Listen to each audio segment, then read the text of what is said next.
Does the panel feel that broadcast is catering more and more and more towards low attention spans? Programmes are becoming more and more like that. They are catering more and more towards fast, quick, MTV-style editing. A powerful idea will properly and well made will grab your attention and hold your attention. The problem is that because of the proliferation of channels, the quality material is spread thinner and thinner and thinner. And a lot of the stuff, frankly, doesn't warrant more than a few minutes. I made a thing for Radio 4 recently about attention spans, and we looked into our kids' attention spans actually just shot to hell and they're not taking in anything. And after we'd spoken to loads of different people, we just came away thinking they're actually just more efficient at doing things now, because they just kind of go, oh, this is an important scene, don't really need to watch this. They send texts, they're just like, they're talking on this, they're doing this. And they still follow, they completely follow a 30-minute drama and an hour drama. They do that. So you can look at it in a positive way and say it is actually quite efficient, because they're still passing their exams.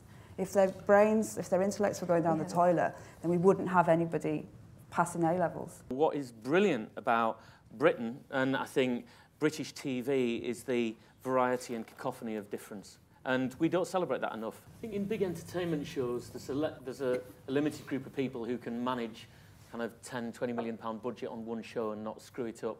And so the exec producers, you're totally right, there's a small pool of people who you'd trust with a huge brand. One way you can get difference on screen is by looking at the areas that aren't covered. So for us, Got to Dance was a bit of a no-brainer. Not only did it fit the mould that this is a thing that everyone feels they can do, and lots of them can't, which feels quite entertaining straight away, but others aren't covering that area, and it's not just the domain of white middle-class men. Not that there's a problem with that, because I'm one of them now. The comments you get from judges on some of these shows either mock or deride or, you know, kind of take the piss out of borderline mentally ill people or just kind of lonely people.